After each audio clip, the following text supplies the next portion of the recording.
ជំរាបសួរទៅជនរបស់ដេប៉ូម៉ាភេងទាំងអស់គ្នាថ្ងៃនេះដេប៉ូម៉ាភេងទៅកាត់បានត្រាក់ទ័រ M60 ឆ្នាំ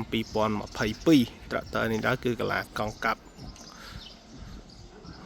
កង់ក្រោយកង់កាប់កង់មុខនៅកន្លះស្អាតនៅអូតានីត្រាក់ទ័រនេះដែរគឺផិនភាកដោយរូបភាពកៅអៅអីថ្នាំផ្សេង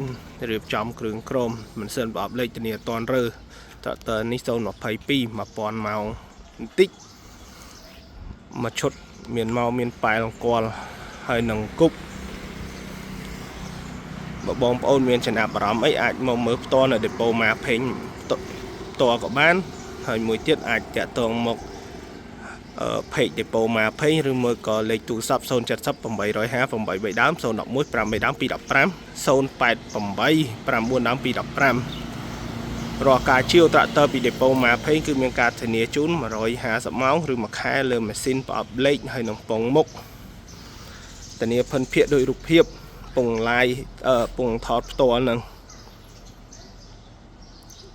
022ត្រាក់ទ័រនៅស្អាតនៅបានប្រហែលជា 85% ឡើងព្រោះត្រាក់ទ័រ 1000 ម៉ោងជាង